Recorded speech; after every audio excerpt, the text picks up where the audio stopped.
When Wagmi-san puts something on a backpack or whatever else, it usually means that that specific projects or NFT is going to become craftable with all the Wagmi-san's items. So let's say that we get our heavy to be used by Wagmi-san and be crafted on these items. But what happens when our heavy change? What happens when they evolve?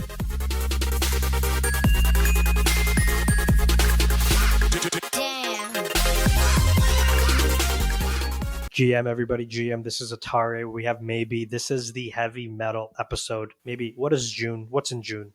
June is time for Evo 2, the second game that we're going to be playing with heavy metal. So okay. I can't wait for it. Great. Okay, so we're going to, guys, this is going to be the video that you're going to get up to speed. What the hell is heavy metal if you don't know? Or if you want a reminder, this is what you're going to want to watch. We're going to start all the way from back in December. Yeah. And get you up to speed so that in June you're ready to go. You're ready to play some Evo and heavy metal and just learn about what the hell's going on here because it's been a while. So let's jump into it. The best place to start is the website, mdvmm.xyz. So at first we had the trial of Jimmy. Maybe what's the trial of Jimmy? Yeah, so this was the first thing that we saw connected to heavy metal and all this crazy journey we went through. So on December 21st, 2022, the Bored Ape Yacht Club dropped a video about the trial of Jimmy. The trial of Jimmy the Monkey is actually something that was in the Bored Ape roadmap for so long. I think it was part of the first roadmap or the second roadmap that they dropped. And people have always asked themselves, like, what is the trial of Jimmy the Monkey? Like, when are we going to even find out about this? So finally, December of last year, we found out what it was. So in the trial of Jimmy the Monkey video, you could see that Jimmy actually ingests this key that is like that opens this like sacred holy box that has whatever it has inside. We didn't know back then, and then something happens. Like you kind of feel sick. It goes to the bathroom, and the other apes decide to go through the sewer to find the key that it's in Jimmy's butthole. Yeah, that was a trial of Jimmy. That's what happened with the trial of Jimmy. And then we moved later on. What happened after that? So then we went on to a week after, on December 28th, we got mysteries revealed. It was the past, present, and future. And so this was like a mini like RPG like screen where you got to click around the magic box. You could see the illustrations on it. Mm-hmm. And then Gary comes up and he tells us just a really brief, like, what's going to happen, because he's a prophet. He says there's going to be a power source that's going to go into, something. And we all speculated it was going to be mech. Mm-hmm. We're going to need to get these. And then at the very end of this, he talks about how there's a cosmic battle underway. And so that's the first hint of like something big is happening here. And so we can see here, robots fighting monkeys here. And then he just gives a disclaimer of like, by the way, I'm high, so none of this might make sense, but just trust me, go get the key, get it for Gary, baby. Which led us into, claiming our sewer pass. Yeah. Yeah. So maybe, well, this was just a claim, remember, with the game started afterwards, but the sewer pass was the very beginning of that. Yeah, we had 4 different tiers, depending on what you were holding. So this was for Bored Apes and Mutant Ape holders. So if you had a Mutant Ape, you could get a tier 1 sewer pass. A Mutant Ape with a Kennel, you could get a tier 2. And then we have Bored Apes and plus the Kennel, or Bored Apes by themselves. And those were for tier 3 and tier 4 sewer passes. So yeah, we got this drop, and then we were so happy because we were flipping them. It was like a pretty cool drop for all the Bored Ape and Mutant Ape holders.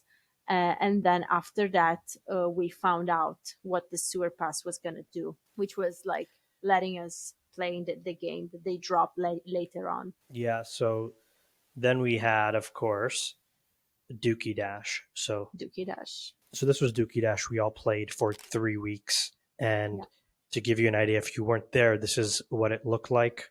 is a short video, and this was a skill based mint. So the whole thing here was depending on what your score is, you will get a specific rank, and the highest rank will get the golden key, which sold for like $2 million, and then it went down from there. So everybody's sewer pass started off as blank and neutral, and then you got either a really high score or a really low score, and then tier fours had like a multiplier on top of it. So when you have a multiplier, your score would get up faster. So naturally, a tier four won the key, which sold for $2 million, and that's the key that we're after. So it was a competition to see who was going to get the key, essentially. But everybody got something, and we played that for 3 weeks. And then we had scores reviewed, but we can skip that because they were just validating our scores. But maybe what the hell was Toad mode? The Toad mode was a different way to play the same game. So it was still Dookey Dash, but there were some changes. For example, you had this different moment during your run where you had to kind of hit the toads that they were coming at you, and also the graphics were a little bit different. It felt like you were kind of dizzy or drunk at one point, so it was getting like even more difficult to play than with the normal version of Dookey Dash. And all that it was to get new scores to assign a companion to your passes. So if you were like in the top 2,500, I believe, scores, you were able to get a companion trait on your sewer pass. And then we will see that it became a real companion also in the NFT that we were able to claim afterwards. And that was Toad mode. Yeah, I can jump to that right now. So here are some of the heavies, and we're going to get to later. Yeah. But you see these little companions hanging on the shoulders here. These are all the different companions that you could get based on Toad mode. So obviously we didn't know what they were going to look like back then, but after the heavy metal reveal, you could see there's a little companion, and you can filter by companion on the left side down over here. So it says companion, yes, no, and 2,436 companions exist. So that was Toad mode. Then we have the summoning. This is where we got our power sources. So we took our sewer passes that had a specific score, and then a companion or no companion, and then they turned into power sources. So this was the summoning. We summoned, we traded our sewer passes to summon one of each boxes. So this was the 1 of 1, which is the key. Then we had Hollow, Reaver, Celestial, Night, Earth, Bio, Dynamic, and then Glitch. So these were the 8 types of boxes. Again, there was a tier based on what your score was. And then after this, we went to the big reveal. Maybe what the hell happened in the reveal? Oh yeah, those boxes, those power sources opened, and we were able to reveal our heavy metal, which are, you see, these little mechs. Like they look like some kind of baby mechs. They're cute, they're small, and it seems like this is gonna be the first level of evolution that these mechs are gonna go through. So here you can see different ones. I can tell you already that the people, like some of the people's favorites are the Celestials for sure. The Holo are pretty cool, even though I heard that the people think that they're a little bit too similar to each other. But they're very, very, very, very rare. And then we have the key. Where is it? It's not. You cannot see it there. Did you show the rarest? Legendary, which is pretty cool. Like it's. So this is the legendary revealed. Just looks absolutely badass. Now, mine doesn't look like that. This is mine right here. So I got a knight. Pretty happy with it. Got some double cannons, and he's looking pretty sus. But maybe had a pretty nice one too. Maybe had a celestial. So mine is a celestial. I fell in love with this as soon as I saw it. I was like, oh my god, that's perfect for me. I love it so much. But like why I got a celestial? First of all, celestials, like all the different types of power sources that we listed before, that were in rarity order, and obviously the rarity depended on the score on your sewer pass.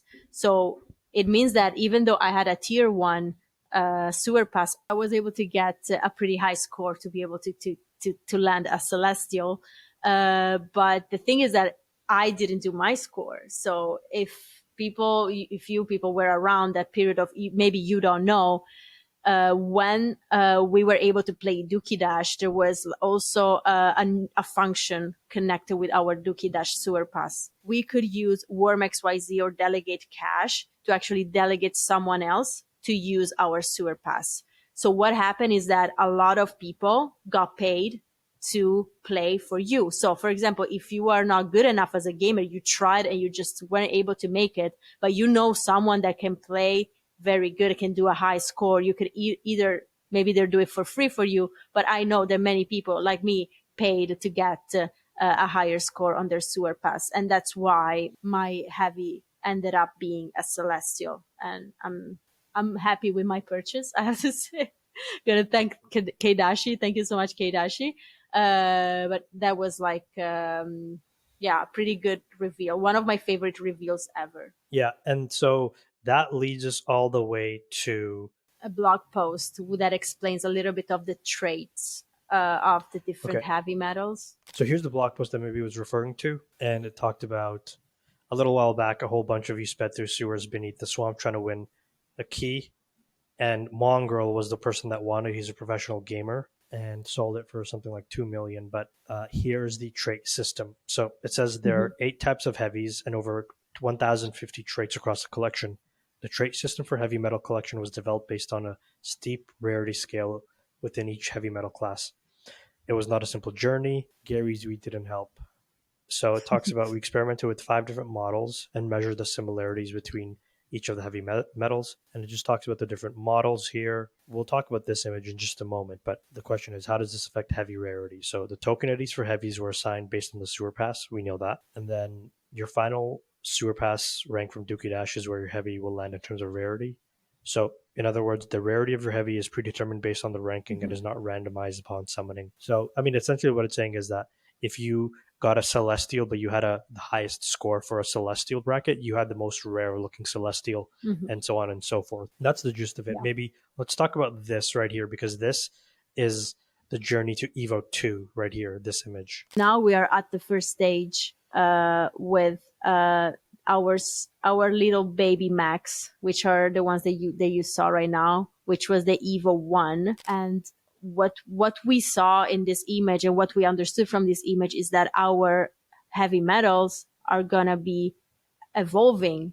They're gonna become bigger. So it seems like each time we're gonna play a mini game, it's a new, we're gonna get a new version of our heavy metals. So you can see a little bit bigger version of it on like in the second one. And then the third one is like this huge mech that it should be Evo 3. So we will have to play these different games. One thing that the team has said since the beginning is that anything you do in these games, your choices and your scores and everything are going to affect the traits and how your heavy metal is going to evolve into its next form, into the next form. So be careful what you do if you're playing these games, because everything counts on, what you're going to get afterwards. Yeah. And that's all going to happen in the forge. We're going to get to the forge in just a moment, but we can see here at the bottom, it says Evo 1, which is the small mini one. It says Evo 2 down here, which is the mid mech, and then Evo 3, whatever that is. You see a giant mech. You can see the little companion on the shoulder, but then you also have dogs, so kennels in their own mechs. So we know that at some point kennels are going to get their own mechs as well. Or maybe you can use a kennel NFT and put it inside a mech and it shows up like that. So there's going to be some utility for kennels, but any changes to your heavy is going to happen here. So it's the heavy metal forge. So here's an example of a mini game, or the game itself, which should be coming out this month. That'll be Evo 2. And it says, in the heavy metal forge, build and customize a workshop that prepares your heavies for their evolution. Show off your creations to climb the leaderboard and unlock special abilities. Take risks and face the dangers of the rift to discover blueprints, gather materials, and craft upgrades. So it looks like we're going to be going into uh, not battle per se, but we're going to be discovering things in a 2D/3D game and be able to upgrade our heavy in the forge itself. And this is Evo 2. We can see there's some points here, there's Mm-hmm. energy, and we don't know exactly what all this is. This is all still to be revealed, but this is what's coming up for Evo 2. So that's the big summary of heavy metal. We started this all the way back in December 21st when we got the first trailer. It was the trial of Jimmy, and now we're at Mechs. Evo 2, they're going to evolve a little bit bigger. And then later on in the year, we're going to have Evo 3 where we're going to get the full mechs. And so this looks like it's going to be almost a year-long activation for Yuga Labs. Maybe you also pointed out something really interesting that ties all of this to 10KTF. So May 18th, 10KTF tweeted out this photo, and we had this backpack down here with the heavy on it. But we know that heavies are going to evolve, like we just talked about. So a few things from here. First is that we're going to be able to craft with heavy metals with 10KTF, and we'll be able to use them as a PFP in Battletown. But we just pointed out that the heavies are going to evolve to Evo 2 and Evo 3. And so maybe you had a really interesting thought about all of this. Well, we were actually talking about it in a space 2 weeks ago when someone pointed out that these heavies obviously are gonna evolve, and the fact that Wagmi-san, when Wagmi-san puts something on a backpack or whatever else, it usually means that that specific projects or NFT is gonna become craftable with all the Wagmi-san's items. So let's say that we get our heavy to be used by Wagmi-san and be craftable and be crafted on these items. But what happens when our heavy change? What happens when they evolve? So the whole theory behind this is connected with the dynamic NFTs concept, which is something very interesting. The fact that an NFT can change in time, and not only our heavy changes in time, but what if also all of our crafted items from Wagmi-san change at the same time that our heavy changes? So let's say we get this specific backpack, but then our heavy evolves to Evo 2. What if our 10KTF items can evolve as well and change the image on top of them? So I don't know. I feel like, in my opinion, it doesn't make so much sense to craft a specific heavy in a form and then have to craft more items when it changes to another form. I think it makes more sense that the dynamic NFT that is the heavy grows together with the crafted items. So everything changes connected with the item that you crafted initially, with the NFT that you crafted initially. So I don't know if that's going to happen, but I think it's a pretty interesting way of connecting these NFTs together, also especially with 10KTF, that they always talked about dynamic NFTs and how they want to introduce more dynamic NFTs into their universe and what they do.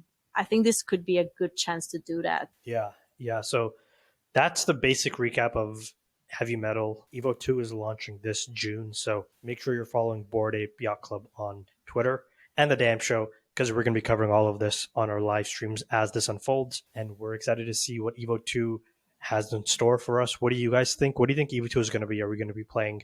Are we going to be battling? Are we going to just be discovering items? How long do you think it's going to go? There's a lot of still unknowns about this, but this gives you a good foundation so that when Evo 2 launches in just maybe this week, maybe next week, you're ready to go. Thanks for watching, guys. Make sure you hit like, subscribe, and we will see you on Thursday for our live stream.